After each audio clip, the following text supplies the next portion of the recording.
والصلاة والسلام على من لا نبي بعده ولا نبوة بعده ولا رسول بعده ولا رسالة بعده أما بعد فأعوذ بالله من الشيطان الرجيم بسم الله الرحمن الرحيم اهدنا الصراط المستقيم صراط الذين أنعمت عليهم غير المغضوب عليهم ولا الضالين وقال رسول الله صلى الله عليه وسلم عليكم بسنتي وسنة الخلفاء الراشدين المهديين صدق الله مولانا العظيم وبلغنا رسوله النبي الكريم ونحن على ذلك من الشاهدين والشاكرين والحمد لله رب العالمين رب اشرح لي صدري ويسر لي أمري واحلل عقدة من لساني يفقهوا قولي رب زدني علما وارزقني فهما سبحانك لا علم لنا إلا ما علمتنا إنك أنت العليم الحكيم اللهم صل على سيدنا ومولانا محمد وعلى آل سيدنا ومولانا محمد وبارك وسلم وصل علیہ۔ دوستو بزرگوں، یہ جمعے کا مختصر سا وقت ہے۔ اللہ تبارک و تعالیٰ کا لاکھ لاکھ شکر اور احسان ہے کہ اللہ تعالیٰ نے اپنی پوری مخلوقات میں سے ہمیں انسان بنایا جو اشرف المخلوقات ہے، اور انسانوں سے اللہ تبارک و تعالیٰ نے ہمیں مسلمان بنایا، کیونکہ اللہ کے ہاں سچا دین صرف اور صرف اسلام ہے۔ اور پھر مسلمانوں میں اہل سنت والجماعت بننے کی توفیق عطا فرمائی۔ جس طرح سارے دینوں میں سچا دین صرف اسلام ہے، اسی طرح مسلمان کہلانے والوں میں نجات پانے والی جماعت کا نام اہل سنت والجماعت ہے۔ رسول اقدس صلی اللہ تعالی علیہ وسلم نے اس کے بارے میں تاکیدیں فرمائی، علیکم بسنتی، میری سنت کو لازم پکڑنا۔ فرمایا من راغب سنتی فلیس منی، جو میری سنت سے منہ موڑ گیا وہ میرا کہلانے کا حقدار نہیں۔ من احب سنتی فقد احبنی، جس نے میری سنت سے پیار کیا اس نے مجھ سے پیار کیا۔ ومن احبنی کان معی فی الجنہ، اور جس نے مجھ سے پیار کیا وہ میرے ساتھ جنت میں ہوگا۔ تو آپ نے سنت پر عمل کرنے کی بہت تاکیدیں فرمائی۔ ایک دن صحابہ کرام رضوان اللہ تعالی اجمعین نے عرض کیا کہ حضرت آپ کی سنت کیا ہے؟ فرمایا میری سنت یہ ہے کہ سینہ کینے سے پاک ہو، سینہ کینے سے پاک ہو۔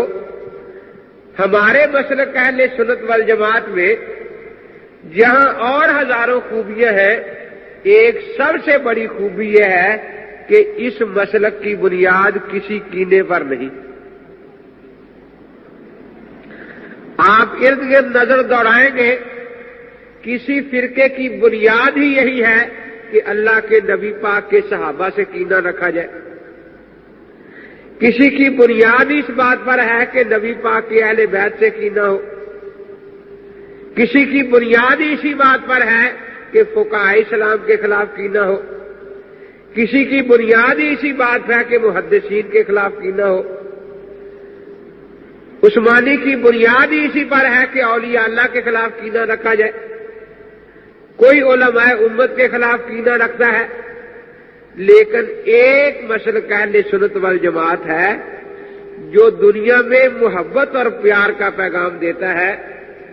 وہ یہی کہتا ہے، ان کی دعا اور محنت یہی ہے کہ یا اللہ جس طرح ہمارا سینہ صحابہ کرام کی محبت سے پر نور ہے، سب کے سینے کو صحابہ کی محبت سے پر نور کر دیجیے۔ یا اللہ جس طرح ہمارے دل جو ہے اہل بیت النبی صلی اللہ علیہ وسلم کی محبت سے منور ہے، سب کے دلوں میں آپ کے پیغمبر پاک کی اہل بیت کی محبت پیدا فرما دیجیے۔ یا اللہ جس طرح فقہا اور محدثین سے ہمیں محبت ہے، یہ دو جماعتیں ہیں فقہا اور محدثین جنہوں نے صحابہ کے بعد دین کی خدمت کی ہے۔ کیا بات ہے؟ کیا بات ہے؟ کیا بات ہے؟ دیکھیے میں نے ایک فکرہ آپ کے سامنے 3 دفعہ بولا ہے۔ پہلے میرا لہجہ سوالیہ تھا تو سب نے پیچھے دیکھا کہ پتہ نہیں کیا بات ہے ادھر۔ دوسری دفعہ میں نے صرف لہجہ بدلا ہے، ایک نقطہ بھی کم و بیش نہیں کیا، اور میں نے پورا غصہ اس میں بھر دیا ہے گویا میں کسی کو ڈانٹ رہا ہوں۔ تیسری دفعہ میں نے یہی فکرہ بولا ہے، صرف لہجہ بدلا ہے اور اسی فکرے میں محبت اور پیار بھر دیا ہے، میں کسی کی تعریف کر رہا ہوں۔ کیا بات ہے؟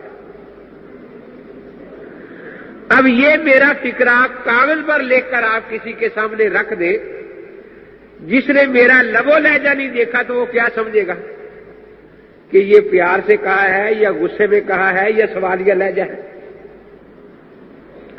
تو معلوم ہوا کہ ہمیں صرف الفاظ کی ضرورت نہیں ہے، کس ماحول میں حضرت نے ارشاد فرمایا، آپ کا لب و لہجہ کیا تھا، اس کی بھی ضرورت ہے۔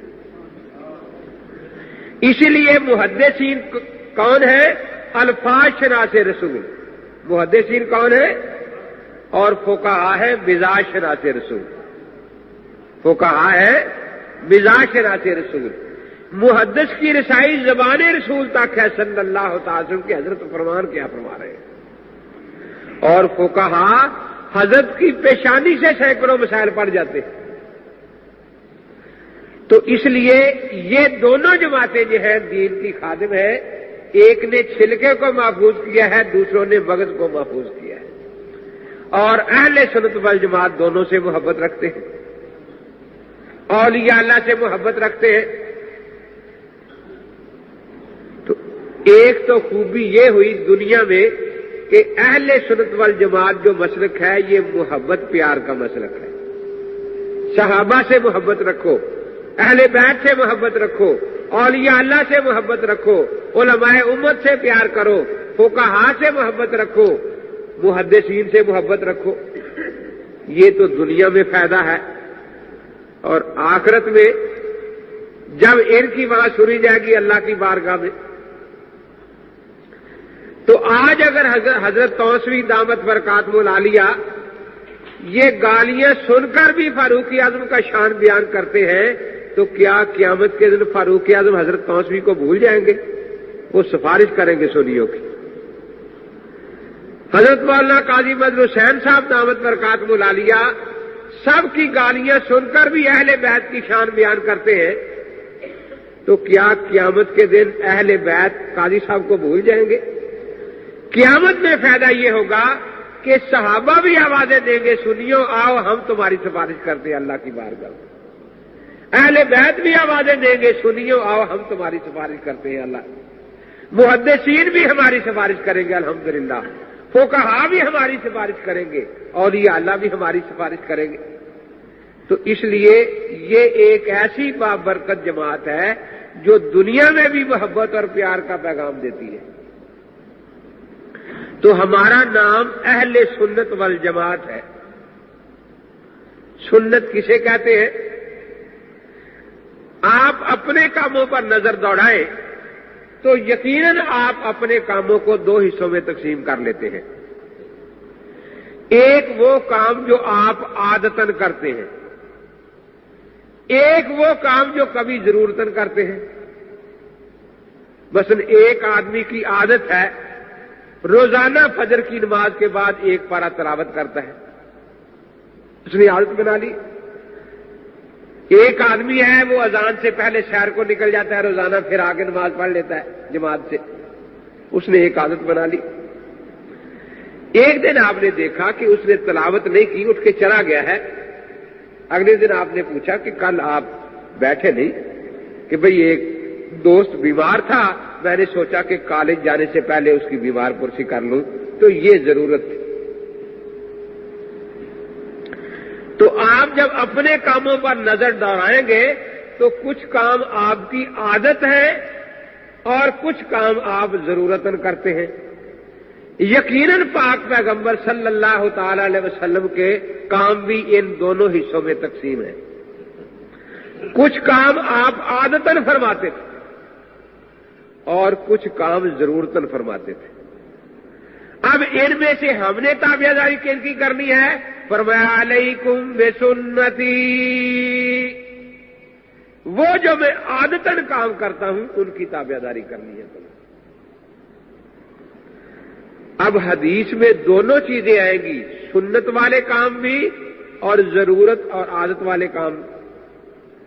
لیکن ایسے کام کے اگر دو چیزیں آ جائیں تو ہمیں حکم کیا ہے؟ علیکم بسنتی، آپ کی عادت کا اتباع کرنا ہے، آپ کی مبارک عادت کو ہم نے بھی اپنی عادت بنانا ہے اور اپنانا ہے۔ ایک دو مثالوں سے سمجھے۔ آپ روزانہ وضو میں کلی کرتے ہیں نا، یہ حضرت پاک کی مبارک عادت تھی، وہ روزانہ وضو میں کلی فرماتے تھے۔ اب یہ عادت امت نے عادت کی انداز میں ہی اپنا لی۔ جہاں بھی وضو کوئی کرتا ہے اس میں کلی کرتا ہے یا نہیں کرتا، اور سنت ہے۔ اگر ایک دن آپ کلی نہ کریں وضو میں تو آپ کا دل یقیناً جھنجھوڑے گا کہ آج ایک سنت کا ثواب ضائع ہو گیا ہے، جھنجھوڑے گا یا نہیں؟ لیکن جن حدیث کی کتابوں میں آپ کے اس مبارک عادت کا تذکرہ ہے کہ آپ وضو میں کلی فرماتے تھے، فقہاء نے اس کو سنتوں میں شمار کیا ہے۔ احادیث کی کتابوں میں ایسی بھی ملتی ہے کہ وضو کے بعد آپ نے بیوی سے بوس و کنار فرمایا۔ یہ عادت نہیں تھی، ضرورت تھی، کیونکہ پیغمبر پر مسئلہ سمجھانا بھی ایک ضرورت ہوتی ہے کہ بھی کہاں تک وضو ہے اور کہاں تک وضو ٹوٹ گیا۔ حضرت فاروق اعظم رضی اللہ تعالیٰ عنہ تشریف لائے، سیب ایک ہاتھ میں ہے، رمضان کا مہینہ ہے، روزہ رکھا ہوا ہے۔ آ کر عرض کیا کہ حضرت اگر روزے کی حالت میں بیوی سے بوس و کنار کر لیا جائے تو روزہ ٹوٹ جاتا ہے یا نہیں؟ حضرت یوں بھی فرما سکتے ہیں ٹوٹ جاتا ہے، یوں بھی کہ نہیں ٹوٹتا، لیکن دیکھا کہ صحابی مجتہد ہے، اس کو تو اجتہاد کا انداز سکھانا چاہیے۔ فرمایا ہاتھ میں کیا ہے؟ جی سیب ہے، کہ ذرا مجھے دو۔ سیب لے کر مبارک ہونٹوں پر یوں رکھ لیا۔ اب حضرت عمر سے پوچھا، عمر میرا جو روزہ ٹوٹ گیا ہے؟ کہ حضرت ہونٹوں پر رکھنے سے نہیں ٹوٹے گا، کھانے سے ٹوٹے گا۔ فرمایا پھر جو تو مسئلہ پوچھ رہا ہے وہ سمجھ آ گیا؟ کہ حضرت بالکل سمجھ آ گیا۔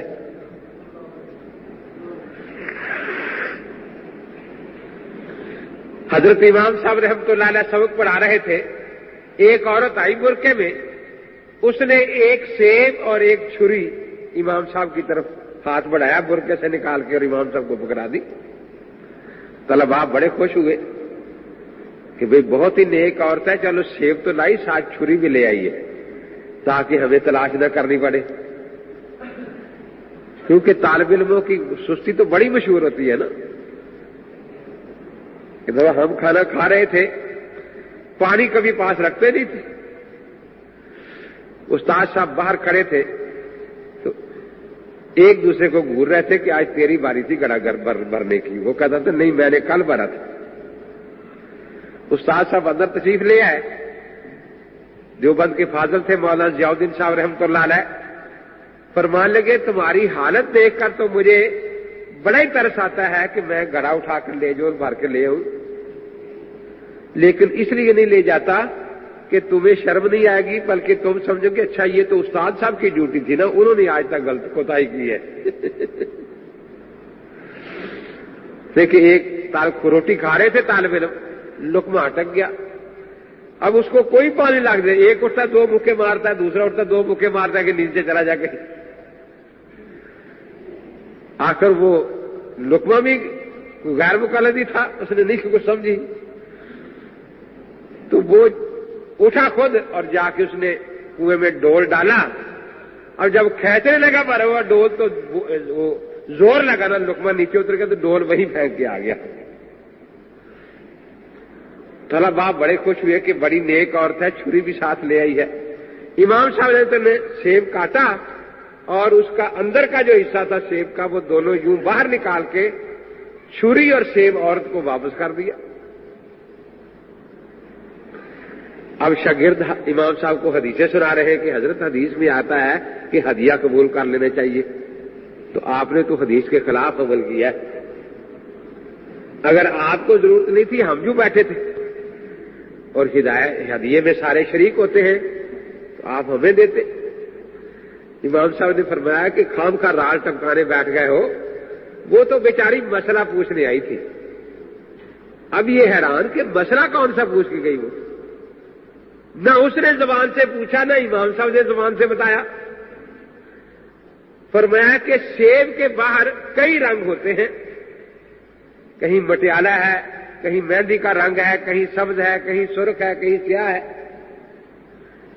عورت جب ناپاک ہوتی ہے تو خون کئی رنگ بدلتا رہتا ہے۔ وہ یہ مسئلہ پوچھنے آئی تھی کہ کون سا رنگ ناپاکی کا ہے اور کون سا پاکی کا ہے، کہ کب نماز شروع کی جائے۔ اگرچہ سیب کے باہر بہت سے رنگ ہوتے ہیں، لیکن اس کو کاٹے تو اندر ایک ہی سفید رنگ ہے اور کوئی دوسرا رنگ، تو میں نے کاٹ کر وہ سفید حصہ باہر کی طرف کر کے اس کو دے دیا کہ سوائے سفیدی کے سارے رنگ ہی ناپاکی کے۔ تو خیال قرون تھا نا، اندازہ لاؤ عورت کو بھی خدا نے کیسا دماغ دیا، کس طرح مسئلہ پوچھا، اور امام صاحب نے کس انداز میں مسئلہ سمجھایا۔ تو خیر میں عرض کر رہا تھا کہ وضو کے بعد بیوی سے بوس و کنار کی حدیث آتی ہے، لیکن آپ نے زندگی میں کتنے وضو کیے؟ تو جس طرح ہمیشہ ہر وضو میں کلی کرتے ہیں، کیا ہر وضو کے بعد بیوی سے بوس و کنار بھی کرتے ہیں؟ اور اگر نہیں کرتے تو دل جھنجھوڑتا ہے کہ آج سنت کا ثواب نہیں ملا۔ کیوں؟ آخر وہ بھی حضرت پاک کا عمل ہے، یہ بھی عمل ہے، فرق کیا ہے؟ وہ آپ کی عادت مبارکہ ہے، یہ صرف حدیث ہے۔ ہمیں حکم ہے آپ کی عادت مبارکہ کو اپنانے کا، اس لیے ہم وضو کریں گے، کلی کریں گے اور پھر بھاگیں گے کہ جماعت میں مل جائے۔ اور جو اہل سنت نہیں اہل حدیث ہے وہ وضو کر کے بھاگے گا بیوی کو تلاش کرنے کی، حدیث پر عمل ہو جائے تو وہیں سے پتہ چل جائے گا کہ یہ آدمی اہل سنت ہے اور وہ آدمی اہل حدیث ہے۔ تو سنت ہے آپ کی عادت مبارک کو اپنانا۔ دیکھیے بخاری مسلم میں حدیث موجود ہے کہ حضرت جوتے پہن کر نماز پڑھتے تھے، جوتے اتار کر نماز پڑھنے کی حدیث بخاری مسلم میں بالکل نہیں ہے، یہ ابو داؤد شریف میں ہے۔ لیکن چونکہ یہ حضرت کی عادت مبارک تھی جوتے اتار کر نماز پڑھنا، امت نے اسی عادت کو اپنایا نا، اس لیے جوتے اتار کر نماز پڑھنا یہ آپ کی عادت مبارک اور سنت تھی۔ اب جو ہمارے سامنے حدیثیں دو آئیں، ایک جوتا اتارنے والی اور ایک جوتا پہن کر نماز پڑھنے والی،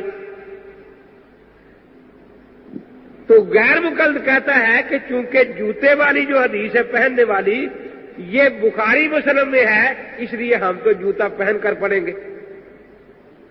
لیکن اہل سنت کہتا ہے کہ حضرت نے فرمایا تھا علیکم بسنتی، میری عادت کو اپنانا، اور آپ کی عادت مبارک ہے جوتا اتار کر نماز پڑھنا۔ اب جو جوتا اتار کر نماز پڑھتا ہے وہ اہل سنت ہے، وہ اور جو جوتے پہن کر نماز پڑھتا ہے وہ اہل حدیث ہے. لیکن ایک بات غور سے سنیں، وہ ہے اہل حدیث پکا، لیکن کیا وہ امام ابو حنیفہ کی فقہ کو مٹا رہا ہے؟ نہیں، اللہ کے نبی کی سنت کو مٹا رہا ہے. حدیث کے بہانے سے اللہ کے پاک پیغمبر کی سنت کو مٹا رہا ہے. حضرت نے فرمایا تھا میری سنت پر کو اپنانا، وہ کہتا ہے میں نے سنت کو نہیں اپنانا، حدیث کو اپنانا ہے. اسی طرح کھڑے ہو کر پیشاب کرنے کی حدیث بخاری مسلم میں موجود ہے، بیٹھ کر پیشاب کرنے کی حدیث بخاری مسلم میں بالکل نہیں. وہ ترمذی اور ابو داؤد میں ہے. لیکن بیٹھ کر پیشاب فرمانا حضرت کی مبارک عادت،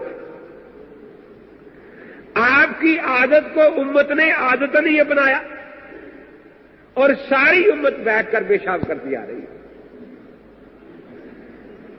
اب بیٹھ کر جو پیشاب کرتا ہے وہ اہل سنت ہے، اور جو کھڑے ہو کر کرتا ہے وہ اہل حدیث ہے. ہم انہیں یہی کہتے ہیں کہ بھی ہمیں چونکہ ہمارے پاک پیغمبر صلی اللہ علیہ وسلم نے ارشاد فرمایا ہے علیکم بسنتی، میری سنت کو لازم پکڑنا، اس لیے ہمیں تو سنت پر چلنے دو. اگر آپ کو اللہ کے نبی کی سنت پسند نہیں ہے، آپ کا دل یہی چاہتا ہے کہ اہل حدیث ہی بننا ہے اور حدیث پر چلنا ہے، تو ہم آپ کی مدد کر سکتے اس بارے میں، لیکن ہمیں نہ سنت سے ہٹانا. آپ کیسے مدد کریں گے؟ مثلا دیکھ لیا کہ کہیں بیٹھ کر پیشاب کر رہا ہے تو کھڑے کر دیا اسی وقت پیشاب کرتے کرتے کہ بھئی یہ تو اہل سنت کا طریقہ تھا اور تو اہل حدیث ہے، تجھے کس نے کہا تھا کہ بیٹھ کے کرنا؟ یہ تو اہل سنت کا طریقہ ہے. تو ہم اہل سنت والجماعت ہیں، آپ کی عادات مبارکہ کو اپناتے ہیں. اس سے یہ پتا چلا کہ صرف حدیث جو ہے اس کے لیے سنت ہونا ضروری نہیں. وہ ایک چنیوٹ کا لڑکا میرے پاس پڑھتا تھا، شکیل، کراچی میں. تو میں انہیں کہتا تھا کہ بھی کبھی کبھی تبلیغی جماعت والوں کی طرح اپنی مسجد میں چلے جایا کرو، 5-4 اکٹھے ہو کے ایک سوال پوچھے، دوسرا جواب دے، کچھ اور لوگ سنے، تاکہ بات کرنے کی جھجک دور ہو اور بات کرنے کا طریقہ آئے، اور یہ بھی پتا چلے کہ بھئی کیا کمزوری رہ گئی ہے جواب دینے میں، پھر اس کی تیاری ہو. اور کبھی مہینے میں ایک آدھ دفعہ دوستوں کے ہاں بھی چلے گئے. تو وہ ایک دن چلا گیا، ان کی مسجد میں جماعت ہو چکی تھی، 2-4 نوجوان جماعت کے بعد نماز پڑھ رہے تھے. یہ ایک کے پاس جا کے آرام سے بیٹھ گیا خاموشی سے. اس نے سلام سے پھیرا، اس نے مصافحہ کیا کہ السلام علیکم. وعلیکم السلام. سوال کیا پوچھتا ہے؟ آپ کے والد صاحب حیات ہیں؟ اس کو پوچھتے ہیں آپ کے والد صاحب حیات ہیں؟ ہاں الحمدللہ حیات ہیں. کسی باہر کے ملک میں رہتے ہیں کہ نہیں؟ یہی نے کیا بات کیا ہے؟ نہیں ویسے میں نے پوچھا. نہیں یہی رہتے ہیں. یہ آپ نے کیوں پوچھا باہر کے ملک رہتے ہیں؟ کہتے بس وہ میرے ذہن میں ایک خیال آیا کہ آپ امی والی نماز پڑھ رہے ہیں، ابا والی نہیں پڑھ رہے تھے. یہاں تک آ جا کر یہاں باندھ لینا کہ چونکہ آپ امی والی نماز پڑھ رہے تھے، ابا والی نماز، تو میں نے سوچا یا تو ابا جی وصال فرما گئے ہیں یا کسی باہر کے ملک میں رہتے ہیں، تو اس لیے امی سے نماز سیکھی ہے شاید، اس لیے امی والی نماز پڑھ رہے ہیں. وہ بڑا تلملایا. بخاری میں ہے، بخاری میں یہ حدیث لکھا، بالکل جھوٹ ہے، بخاری میں نہیں ہے. مجھے آ کے اس نے لطیفہ سنایا کہ نہیں آج یوں ہوا. اس نے کل سے بخاری سے حدیث دکھانی ہے. میں نے کہا ہے ہی نہیں دکھا سکتا میں. اب وہ 1-2 ساتھی اور چلے گئے اس کی دکان پر کہ وہ حدیث دیکھنی ہے. وہ لڑ پڑا، چلے جائے یہاں سے، مجھے پتہ نہیں چلا کل تو نیو ٹاؤن سے آیا، امین کا شاگرد ہے. کہ امین کے شاگرد کو حدیث دکھانی حضور پاک نے منع کر دیا ہے کہ امین کے شاگرد کو حدیث نہ دکھانا، کہ نہیں تو شرارت کرتا ہے کہ چلو ہم شرارتی کریں تو حدیث سنا دینا، حدیث سنانا تو گناہ نہیں ہے نا، وہ سنا دے۔ ایک دن اسی طرح جامعہ ستاریہ چلا گیا، وہ کہتا ہے میں نے جا کے 2 نفل پڑھے، 2-3 بابے بیٹھے تھے، شور مچانے لگے، نماز نہیں ہوتی، بخاری مسلم کے خلاف ہے، حدیث کے خلاف ہے۔ میں نے کہا کہ بابا جی نماز تو پڑھ لیں دو، کسی کو شور کیوں مچاتے؟ ہوتی نہیں کہا کیا ہو کیا گیا ہے؟ بخاری مسلم کی حدیث کے خلاف ہے۔ کہا کہ حدیث کے خلاف ہے، سنت کے تو مطابق ہے نا، میں تو سارے سنت ہوں۔ آپ کو کس نے کہا میں اہل حدیث ہوں؟ نہیں، جو بخاری کے خلاف نماز پڑھتا ہے اس کی نماز نہیں ہوتی۔ کہا آپ مجھ سے لڑ رہے ہو، یہ جو باقی پڑھ رہے ہیں ان کو کیوں نہیں کہتے؟ یہ تو بخاری کے مطابق پڑھ رہے ہیں، کہ کون پڑھ رہا ہے؟ کسی نے جوتا نہیں پہنا ہوا نماز میں، ان کو جوتے پہنا ہوا نماز پڑھتے پڑھتے تاکہ بخاری مسلم کے مطابق نماز ہو جائے۔ بخاری مسلم میں باب الصلاۃ فی ثوب واحد، ایک کپڑے میں نماز پڑھنے کا باب ہے، 3 کپڑوں کا باب بخاری مسلم میں نہیں ہے۔ تو ان کے کپڑے اتارو، ایک رہنے دو، کسی کی جراب رہنے دو، کسی کی ٹوپی رہنے دو، تاکہ گن کر بتایا جا سکے کہ دیکھو ایک کپڑے میں نماز پڑھ رہا ہے۔ اور بخاری مسلم میں ہے کانا یصلی وہو حامل امامہ من طاس، کہ اپنی نواسی کو اٹھا کر حضور نماز پڑھ رہے، کیونکہ 2-4 بچے اٹھا یہاں رکھو نا، جو نماز پڑھنے لگے ایک سوار کر دیا اس پر، تاکہ بخاری مسلم کے مطابق نماز ہو جائے۔ اتنے میں کہتا ہے میں نے دیکھا تو ایک آدمی استنجا خانے میں بیٹھ گیا، میں نے کہا اس کو کھڑا کرو، دیکھو بیٹھ کے پیشاب کر رہا ہے۔ کم سے کم اس کو تو سناؤ کہ بخاری مسلم میں بیٹھ کر پیشاب کرنے کی حدیث نہیں ہے۔ مجھے کہنے لگے چلو ہمارے شیخ الحدیث کے پاس، چلو کہ جی یہ کہتا ہے بخاری مسلم میں یوں لکھا ہے۔ اس نے کہا ہاں لکھا تو ہے، کہ پھر اس پر ہمارا عمل کیوں نہیں؟ کہ بس یہ کوئی شرارتی معلوم ہوتا ہے۔ اس نے کہا کہ بخاری مسلم کی حدیث پر عمل کرنے کو آپ شرارت کہتے ہیں؟ اسی طرح فتاوی ستاریہ میں مسئلہ ہے کہ آمین 3 دفعہ کہنا سنت ہے، اور ساتھ رب اغفر لی کہنا بھی 3 دفعہ۔ وہ ایک شاگرد نے وہ فوٹو کرا لیا، صفحہ جیب میں ڈال لیا، چلا گیا ان کی مسجد میں، مغرب کی نماز تھی۔ اس نے بولا عالم کے بعد آمین، کسی نے کہا آمین رب اغفر لی، منٹ بعد پھر کہتا ہے آمین رب اغفر لی، پھر کہتا ہے آمین رب اغفر لی، شور مچ گیا۔ تو کہاں سے آیا؟ کہ میں حدیث پر عمل کر رہا ہوں، یہ دیکھو فتاوی ستاریہ میں لکھی۔ عجیب بات ہے کہ اہل حدیث کی مسجد میں حدیث پر عمل کرنے سے آپ ناراض ہو رہے ہیں۔ کیوں ناراض ہو رہے ہیں؟ نہیں تو شرارت کر رہا ہے۔ اچھا حدیث پر عمل کرنا شرارت ہے؟ عجیب بات ہے، اہل حدیث کے منہ سے یہ بات کیسے زیب دیتی ہے کہ حدیث پر عمل کرنا شرارت ہے؟ کہتے کبھی کبھی کرنا چاہیے۔ اس نے کہا کبھی کبھی کا لفظ دکھاؤ کہاں ہے حدیث میں، تو میں کبھی کبھی کر لیا کروں گا۔ خاموش۔ تو مقصد یہ ہے کہ ہم اہل سنت والجماعت ہیں۔ اہل سنت والجماعت وہ ہیں جو حضرت پاک کی عادات مبارکہ کو اپناتے ہیں۔ ثبوت اور چیز ہے، سنت اور چیز ہے۔ نماز پڑھتے ہوئے سنت والجماعت وہ ہیں جو حضرت پاک کی عادات مبارکہ کو اپناتے ہیں۔ ثبوت اور چیز ہے، سنت اور چیز ہے۔ نماز پڑھتے ہوئے دروازہ کھول دینا ثابت ہے، سنت نہیں۔ نماز پڑھتے ہوئے بچے کو اٹھا لینا ثابت ہے، سنت نہیں، لیکن ہم اہل سنت ہیں۔ اس لیے ہم سنت کہتے سڑک اور راستے کو ہے، جو عمل آپ سے امت میں چل پڑا وہ آپ کی عادت مبارک ہے، اس لیے اس کو سنت کہا جاتا ہے۔ تو میں عرض یہ کر رہا تھا کہ ہم اہل سنت والجماعت ہیں۔ ہمارے دوست جو ہیں ان کے پاس کچھ چند وسوسے ہوتے ہیں اور کوئی چیز نہیں. میں جب کراچی تھا تو 10-12 آدمی آ گئے. میں نگرانی کر رہا تھا امتحان میں. دارالفتاح سے 2 ساتھی ساتھ ہیں کہ یہ آدمی آپ سے ملنا چاہتے ہیں. بیٹھ گئے ہم. بڑا عجیب انداز ان کا. پڑھے لکھے آدمی تھے, کوئی پروفیسر, کوئی ٹیچر, کوئی وکیل. ہم بہت پریشان ہیں. کیا کرے جی, کیا کرے؟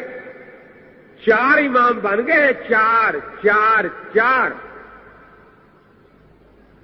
میں نے کہا کہاں؟ یہاں جنگ میں کتنے مدرسے ہیں شافیوں کے؟ شافیوں کے مدرسے جنگ میں کتنے ہیں؟ مالکیوں کے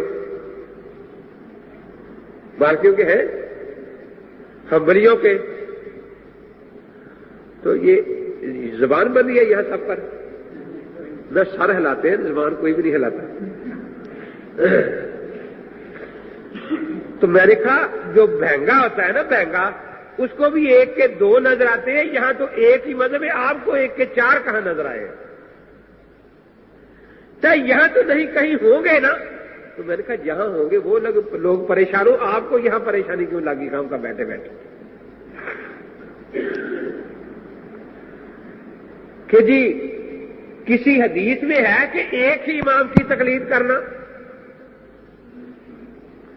میں نے کہا آپ قرآن پاک پڑھتے ہیں, تلاوت کرتے ہیں؟ کہ جی ہاں. میں نے کہا 7 قراتیں یاد ہیں؟ کہ نہیں جی ایک ہی قرات میں ہم تو کرتے ہیں. تو میں نے کہا کسی حدیث میں ہے کہ 7 میں سے ایک ہی قرات میں کرنا تلاوت؟ جی ہم کیا کریں, ہمیں آتی ہے 1 قرات ہے. تو میں نے کہا ہم کیا کریں, یہاں ہے ہی مطلب ایک. اس کی حدیث تم دکھا دو, اس کی ہم دکھا دیتے. کہ جی خدا کتنے ہیں؟ میں نے کہا 1. کہ خدا 1 اور امام 4 بن گئے. غضب خدا کا. میں نے کہا تھوڑا ہے ابھی. کیسے؟ میں نے کہا خدا 1 ہے, نبی 1,24,000 ہے. خدا 1 ہے, نبی 1,24,000 ہے. میں نے کہا آخر آپ کا مقصد کیا ہے, کوئی بات کریں. کہ جی ہم تو اس نتیجے پر پہنچے کہ سب کو چھوڑ دو, چاروں. میں نے کہا جلدی نہ کرنا, کیونکہ قرآن پاک میں 7 قاریوں کا اختلاف ہے قرات میں. تو 7 کا اختلاف بڑا ہوتا ہے یا 4 کا؟ تو میں نے کہا پہلے ان کی باری ہے, لکھو کہ آج کے بعد ہم بالکل قرآن نہیں پڑھیں گے, کیونکہ جن قاریوں کے ذریعے پہنچا ہے وہ 7 قاری ہے اور اختلاف کرتے ہیں قرات میں, اور ہم اختلاف کو پسند نہیں کرتے. تو بسم اللہ کرو, لکھو.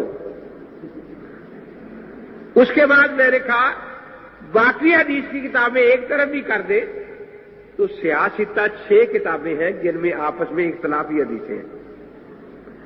تو 6 کا اختلاف زیادہ ہے یا 4 کا؟ جی 6 کا. تو میں نے کہا پھر دوسرے نمبر پر 6 والا چھوڑنا ہے. ان بیچارے کو کہیں تیسرے نمبر پر باری آنی ہے جن کے پیچھے آپ پہلے لاٹھی اٹھائے کے پھر رہے ہیں. اچھا جی 4 امام برحق ہے. میں نے کہا الحمدللہ 4 برحق ہیں. 4 ہی؟ میں نے کہا 4 ہی. پھر آپ باقی 3 کی تقلید کیوں نہیں کرتے؟ میں نے کہا نہیں کرتے. کیوں نہیں کرتے؟ میں نے کہا مرضی ہماری. کیوں پھر ان کو برحق کیوں کہتے ہو؟ میں نے کہا بالکل برحق کہتے ہیں, لیکن تقلید اپنے امام کی کرتے ہیں. تو ان سے بھی پوچھا, میں آپ سے پوچھتا ہوں, آج آپ جمعہ پڑھ رہے ہیں نا, کیونکہ حضور پاک کو برحق مانتے ہیں. کل سارے یہودیوں کے ہاں موسیٰ علیہ السلام والی بات کرنے جائیں گے نا؟ نہیں, موسیٰ علیہ السلام کو آپ برحق نہیں مانتے جی؟ پرسوں عیسائیوں کے گرجے میں جائیں گے تاکہ اتوار والی بات بھی کر رہے ہیں, نہیں جائیں گے. تو میں نے کہا ہم سارے نبیوں کو برحق مانتے ہیں, لیکن تابعہ داری صرف اپنے نبی کی کرتے ہیں. جی وہاں تو ناسخ منسوخ کا مسئلہ ہے، میں نے کہا یہاں راجع مرجوع کا مسئلہ ہے۔ جیسے منسوخ پر عمل جائز نہیں، مرجوع پر بھی عمل جائز نہیں۔ ہم ان نبیوں کو برحق مانتے ہیں، لیکن ان کی شریعتوں کے بعض مسائل کو منسوخ کہتے ہیں۔ ہم ان ائمہ کو برحق مانتے ہیں، لیکن بعض مسائل کو مرجوع کہتے ہیں۔ اب ایک صاحب تو کچھ زیادہ ہی ناراض ہو گئے، لیکن مولوی صاحب آپ کو کبھی عقل آئے گی بھی یا نہیں؟ میں نے کہا ہمیں تو اللہ نے عقل دی ہے، لیکن آپ کی قسمت میں شاید نہیں ہے۔ مولوی صاحب 4 اماموں میں حلال حرام کا اختلاف ہے، حلال حرام کا۔ ایک امام ایک بات کو حلال کہتا ہے، دوسرا اسی کو حرام کہتا ہے۔ حلال بھی برحق اور حرام بھی برحق غضب خدا کا کہتا ہے۔ کبھی تو عقل کی بات کیا کرو۔ میں نے کہا یہ امام بیچارے جو ہے جن پر آپ ناراض ہیں، یہ نبیوں کے تابع دار ہیں۔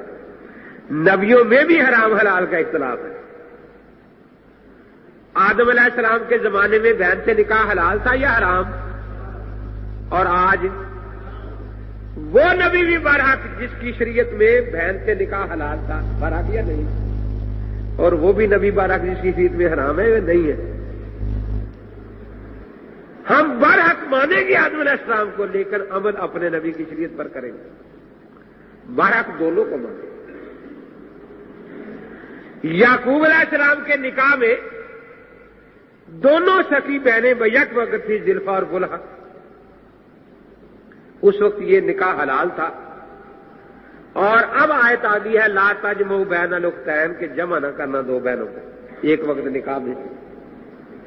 تو میں نے کہا یعقوب علیہ السلام کے زمانے میں یہ حلال تھا، اب ہمارے نبی پاک کی شریعت میں حرام ہے، تو جس کی شریعت میں حلال تھا وہ نبی برحق ہے یا نہیں؟ کیا خیال ہے؟ اور جس کی شریعت میں حرام ہے وہ نبی بھی برحق۔ ہم دونوں کو مانتے ہیں، لیکن عمل اپنے نبی کی شریعت پر کریں۔ ابراہیم علیہ السلام کی زوجہ محترمہ حضرت سارہ ماں کی طرف سے آپ کی بہن تھی، باپ کی طرف سے نہیں تھی۔ اس سے نکاح ہوا، آج یہ نکاح حلال ہے یا حرام؟ تو ابراہیم علیہ السلام کے ہاں حلال تھا اور ہماری شریعت میں حرام ہے، تو ابراہیم علیہ السلام برحق ہے یا نہیں؟ ہمارے نبی پاک برحق ہے یا نہیں؟ برحق ہے نا؟ تو میں نے کہا برحق ہم دونوں کو کہیں گے، لیکن تابع داری صرف اپنے نبی کی کریں۔ کہنے لگے جی وہاں تو زمانے کا اختلاف ہے، وہاں تو میں نے کہا یہاں علاقوں کا اختلاف ہے، شافی سری لنکا میں ہے، حنفی پاکستان میں۔ وہاں زمانوں کا اختلاف ہے نا، یہاں علاقوں کا اختلاف ہے۔ شافی اپنے ملک میں ہے، حنبلی اپنے ملک میں ہے، مالکی اپنے ملک میں ہے، حنفی اپنے ملک میں ہے۔ تو یہاں علاقوں کا اختلاف ہے۔ اس کو ذرا مثال سے اور سمجھ لیں۔ کئی سالوں سے آپ دیکھ رہے ہیں کہ سعودیہ میں عید ہوتی ہے، پاکستان میں روزہ ہوتا ہے۔ یہ ہو رہا ہے یا نہیں ہو رہا؟ عید کے دن روزہ رکھنا حلال ہے یا حرام؟ اور رمضان میں عید پڑھنا حرام ہے نا؟ لیکن ان کی عید صحیح یا غلط؟ ہمارا روزہ صحیح یا غلط؟ صحیح نا؟ کیونکہ مسئلہ یہ ہے کہ چاند ثابت ہو جائے تو عید، نہ ثابت ہو تو روزہ۔ وہاں تواتر کے ساتھ چاند ثابت ہو گیا، یہاں نہیں ہوا۔ وہ سارے عید پڑھ رہے ہیں، ان کی عید بالکل درست ہے۔ یہاں سب کا روزہ ہے، ہمارا روزہ بھی سب کا درست ہے۔ وہاں عید درست ہے، یہاں روزہ درست ہے۔ ہاں فتنہ اچھا نہیں کہ 4 آدمی لاٹیاں لے کے آ جائے، توڑو روزے، آج مکہ عید ہے۔ یا 4 آدمی وہاں لاٹیاں لے کے پھرے، نہیں پڑھنے دیں گے عید۔ پاکستان بڑا اسلامی ملک ہے، وہاں روزہ ہے، تو یہ فتنہ ہے۔ جیسے وہاں عید ان کا مذہب ہے اور بالکل برحق، یہاں روزہ ہمارا مسلک ہے بالکل برحق۔ جہاں شافعیت ہے شافعیت بالکل برحق ہے اور مذہب ہے فتنہ نہیں. جس ملک میں حنبلیت ہے وہ مذہب ہے فتنہ نہیں. جس ملک میں حنفیت ہے وہ مذہب ہے فتنہ نہیں. جس ملک میں شافعیت ہے مالکیت ہے وہ مذہب ہے فتنہ نہیں. اور غیر مقلدیت فتنہ ہے، یہ مذہب نہیں ہے. تو میں نے کہا کہ بھئی وہاں زمانوں کا اختلاف ہے، یہاں علاقوں کا اختلاف. کہنے لگے اچھا جب چاروں امام برحق ہیں تو اگر 3 امام ایک طرف ہو اور ایک طرف ہو تو پھر کس کی ماننی چاہیے؟ میں نے کہا ایک کی. کیوں جی؟ زیادہ کی ماننی چاہیے. اچھا انبیاء علیہ السلام کم و بیش 1,24,000 ہے نا. یوسف علیہ السلام کے والدین اور بھائیوں نے یوسف علیہ السلام کو سجدہ کیا تھا تعظیمی. قرآن میں آتا ہے نا تعظیمی سجدہ کیا تھا. اور مفسرین نے اس آیت کے نیچے لکھا ہے کہ حضور پاک صلی اللہ علیہ وسلم سے پہلے سارے نبیوں کی شریعت میں تعظیمی سجدہ جائز تھا. اب ایک طرف ہمارے نبی پاک ہیں اکیلے کے سجدہ تعظیمی حرام، ایک طرف 1,23,999 نبی ہیں جن کی شریعتوں میں سجدہ تعظیمی حلال اور جائز ہے. تو آپ تو تین کی طرف جاتے ہیں، یا تو 1,23,999 ہے. تو آپ ادھر جائیں گے کہتے نہیں جی ہمیں کیا ضرورت ہے، ہم تو ایک ہی کی مانیں گے. تو میں نے کہا ہم بھی ایک ہی کی مانتے ہیں. میں نے کہا حضرت سلیمان علیہ السلام کے ذکر میں آتا ہے محاریب و تماثیلا. مفسرین لکھتے ہیں کہ ہماری شریعت سے پہلے ہر شریعت میں تصویر بنانا جائز تھا، صرف ہمارے پاک پیغمبر نے منع فرما دیا آگے. اب ایک طرف 1,23,999 نبی ہیں جن کی شریعت میں تصویر بنانا جائز ہے، اور ایک طرف ایک ہی پیغمبر ہے حضرت محمد الرسول اللہ صلی اللہ تعالی وسلم جن کے ہاں یہ حرام ہے. تو آپ زیادہ کی مانیں گے یا ایک کی مانیں گے؟ کہنے لگے جی ہم ایک ہی کی مانیں گے. میں نے کہا ہم بھی ایک ہی کی مانتے ہیں. اب آخر میں مجھے کہنے لگے کہ مولوی صاحب اچھا یہ سمجھائیں مجھے ہمیں کہ دین مکے مدینے میں آیا تھا یا کوفے میں؟ دین مکے مدینے میں آیا تھا یا کوفے میں؟ میں نے کہا مکے مدینے میں. کہ پھر مکے مدینے والے امام کو ماننا چاہیے کوفے والے کو ماننا چاہیے؟ میں نے کہا آپ کا دل کیا کہتا ہے؟ مکے مدینے والے کو ماننا چاہیے. اچھا آپ کو پتا ہے کہ جھوٹ بولنا ہر شریعت میں گناہ ہے؟ کہ بالکل ہم نے جھوٹ بولا. میں نے کہا بہت بڑا. کیا جھوٹ بولا؟ میں نے کہا قرآن مکے مدینے میں آیا، 7 قاریوں میں مکی قاری بھی تھا، مدنی قاری بھی تھا، بصری قاری بھی تھا. تم تو سارے قاری عاصم کوفی کی قرات پر قرآن پڑھ رہے ہو. یہی قرآن شاہ فہد تقسیم کر رہا ہے ساری دنیا میں آج. تو تم سے بڑا کوفی کون ہے بھائی کہ قرآن نازل مکے مدینے میں ہو اور تم مکی قاری کی قرات چھوڑ کر، مدنی قاری کی قرات چھوڑ کر کوفی قاری کی قرات پر قرآن پڑھو. اس لیے میں کہا کرتا ہوں کہ جب کوئی غیر مقلد ملے تو پوچھ لیا کرو کوفیوں آ گیا کوفیوں.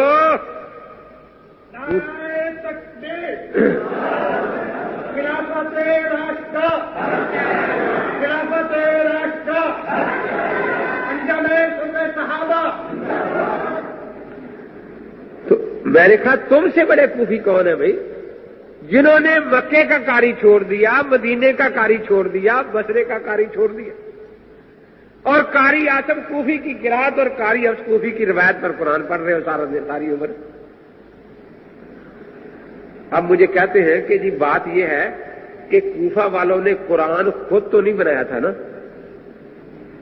صحابہ کرام آئے تھے کوفے، 1000 سے زائد صحابہ کرام، تو وہ مکے مدینے سے قرآن لے کر آئے تھے.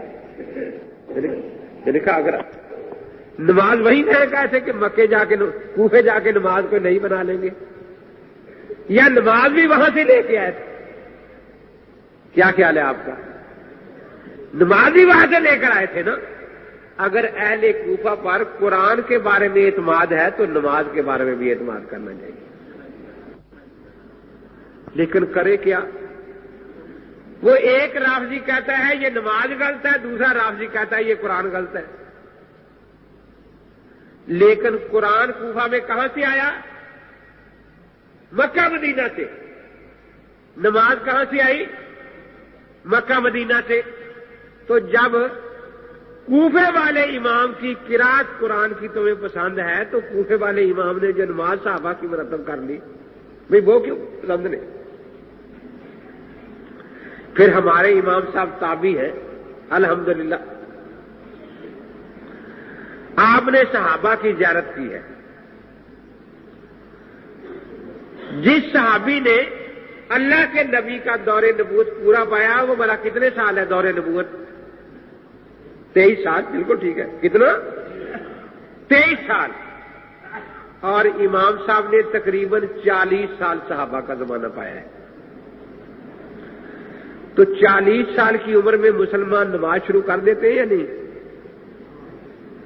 خاص طور پر خیال قرون کے مسلمان، کیا خیال ہے؟ تو آپ کی مسجد میں جماعت ہوتی ہے، کوئی بچہ بھی کھڑا ہوتا ہے تو آپ دیکھتے تو ہے نہیں کیسے نماز پڑھ رہا ہے۔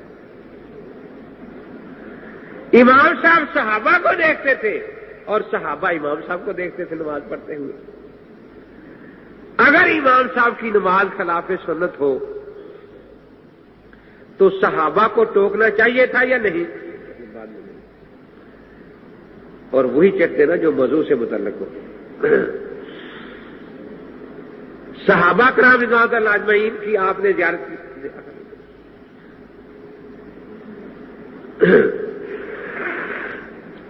تو اب دیکھیے میں یہاں آپ کے یہاں آیا ہوں، غالباً اس مدرسے میں پہلی دفعہ حاضری کا موقع ملا ہے، تو میں یہاں نماز پڑھوں اللہ اکبر اور سر پر ہاتھ باندھ سبحانک اللہم و بحمدک و تبارک اسمک، آپ نے ہنسنا کیوں شروع کر دیا ہے؟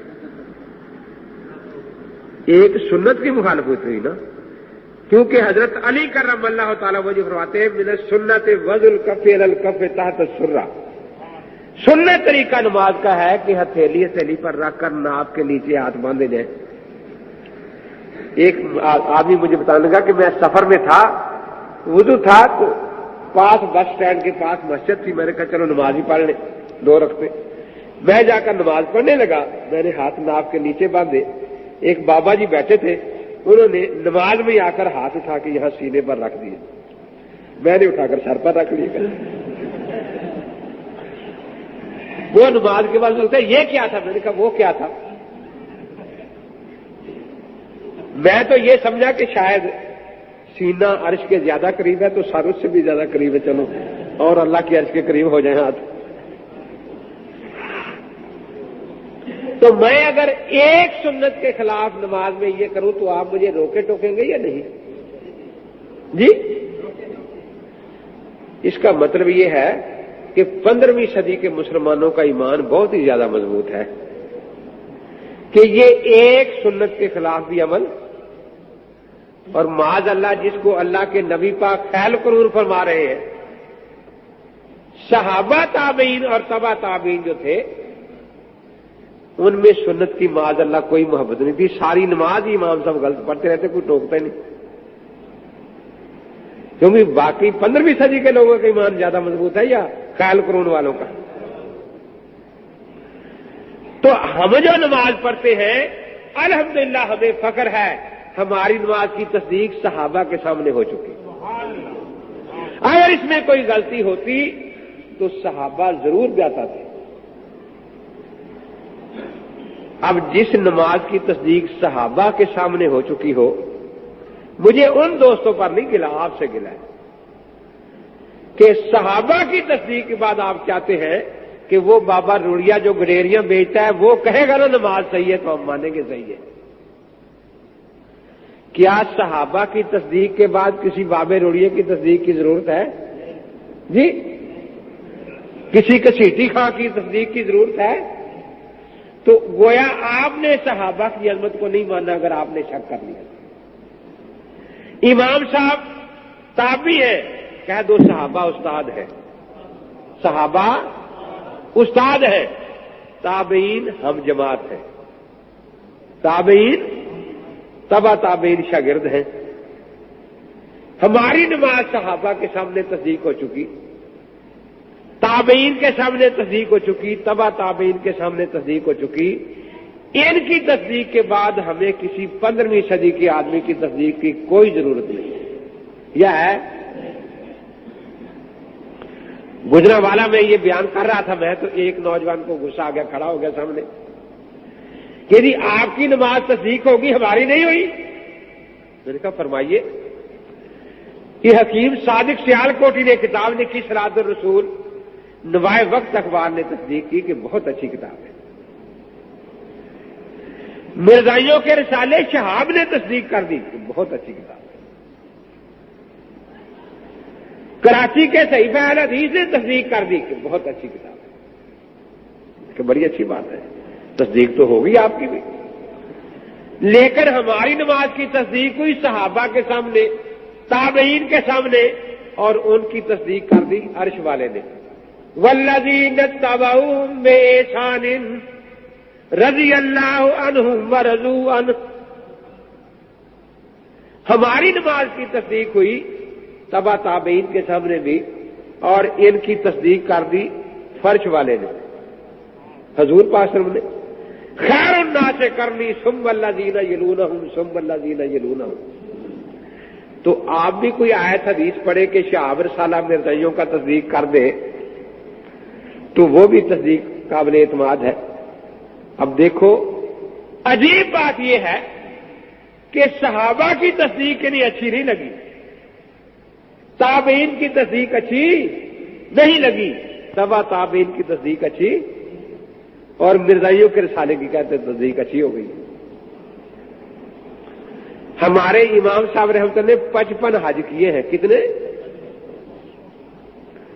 اللہ تعالیٰ ہر مسلمان کو اپنے گھر کے حج اور نبی پاک کے روضے پاک کی زیارت کی توفیق عطا فرمائے۔ جنگ کا رہنے والا مسلمان حج کے لیے چلا جائے، یہاں نماز میں سستی بھی کرتا ہو تو وہاں حج میں جا کے نمازیں پڑھتا ہے یا نہیں؟ پڑھتا ہے نا۔ تو امام صاحب جب حج پر جاتے تھے وہاں نمازیں پڑھتے تھے یا نہیں؟ پڑھتے تھے نا۔ اگر اس نماز میں ایک بات سنت کے خلاف ہوتی تو مکے والوں کا حق تھا اعتراض کرنا، مدینے والوں کا حق تھا اعتراض کرنا۔ لیکن مکے والے کیا کہتے ہیں؟ ما رأینا احسن صلاۃ من ابی حنیفہ، ابی حنیفہ سے زیادہ پیاری نماز ہم نے کسی کی دیکھی نہیں۔ الخیرات اللسان میں علامہ ابن حجر مکی شافعی لکھ رہے ہیں کہ اہل مکہ یہ کہتے تھے۔ اور یہ نہیں کہ امام صاحب کی چھپے ہوئے لوگ تھے وہاں۔ امام لیث بن سعد مصر کے بہت بڑے امام ہیں، کہتے 113 ہجری میں، کس ہجری میں؟ میں حج کے لیے مصر سے چلا، دل میں یہی شوق تھا کہ امام اعظم ابو حنیفہ رحمۃ اللہ علیہ حج پر آئے تو ان کی زیارت بھی کر لوں، بڑی شہرت تھی حضرت۔ میں جب پہنچا تو ایک نوجوان کھڑا ہے اور اس کے گرد دنیا اکٹھی ہے، کوئی قرآن کی آیت کی تفسیر پوچھ رہا ہے، کوئی حدیث کے بارے میں پوچھ رہا ہے، کوئی قاضی قانون کا مسئلہ پوچھ رہا ہے، کوئی تاریخ کی بات پوچھ رہا ہے، کوئی جغرافیہ کی بات پوچھ رہا ہے، اور میں حیران ہوں کہ سوال کرنے والے کو سوال کرنے میں دیر لگتی ہے لیکن اسے جواب دینے میں دیر نہیں لگتی۔ تو میں بھی کھڑا ہو گیا کہ بھئی یہ بھی کوئی اچھا آدمی ہے، اس کی باتیں سن لیں پھر پتہ کریں گے کہ امام ابو حنیفہ رحمۃ اللہ علیہ آئے ہیں حج پر یا نہیں۔ تو میں کھڑا سن رہا تھا، اتنے میں ایک نے سوال یوں کیا، ما تقول فی ھذا یا ابا حنیفہ، ابو حنیفہ اس مسئلے میں آپ کیا فرماتے ہیں؟ اب میں نے سوچا کہ اچھا یہی ابو حنیفہ ہیں جن کے لیے میں پہنچا ہوں یہاں زیارت کے لیے۔ تو یہ 113 ہجری ہے، 150 تک آپ کی شان بڑی ہے، گھٹی نہیں۔ یہاں تک تاریخوں میں آتا ہے کہ حضرت امام صاحب رحمۃ اللہ علیہ جب تشریف لے جاتے تو اعلان ہو جاتا تھا کہ وہ فقیہ اعظم پہنچ چکے ہیں، کسی نے فتویٰ لینا ہو تو ان سے لیں۔ مکہ مکرمہ میں اب مکہ والوں نے تو نہیں کہا کہ امام ابو حنیفہ کی نماز غلط ہے، مدینہ والوں نے کبھی نہیں کہا کہ امام ابو حنیفہ رحمۃ اللہ علیہ کی نماز غلط ہے۔ شور کہاں اٹھا؟ امرتسر میں، گرو گوبند سنگھ کے شہر میں، اور وہ بھی انگریز کے دور میں، کسی اسلامی حکومت میں نہیں کہ یہ نماز غلط ہے۔ روپڑ میں جو سکھوں کا شہر ہے وہاں شور اٹھا کہ امام ابو حنیفہ جو نماز پڑھتے ہیں یہ غلط ہے۔ وہ ہماری ایک تبلیغی جماعت ہے نا، جانتے ہیں، اور لوگ ان کو کہتے ہیں لسوڑا پارٹی والے آ گئے، لسوڑا پارٹی والے آ گئے۔ وہ جیسے لسوڑا چمٹ جاتا ہے نا، یہ بھی چمٹ جاتے ہیں آدمی، اور کھینچ کے ایک دفعہ تو اللہ کا گھر دکھا دیتے ہیں، بعد میں اس کی قسمت ہے۔ تو یہ پھرتے وہ کھیتوں میں پھر رہے بھی۔ آپ وہاں کیا کرنے گئے تھے کہ ایک مسلمان ہے بیچارہ کلمہ پڑھتا ہے لیکن سست غافل ہو گیا، بندگی کا اقرار کرتا ہے، بندگی کرتا نہیں، تو ہم یاد کرانے گئے تھے بھی نماز پڑھا کرو۔ گلیوں میں پھر رہے ہیں، دروازوں پر کھڑے ہیں، اور الحمدللہ دفتروں میں مسلح بچ گئے ان کی برکت سے۔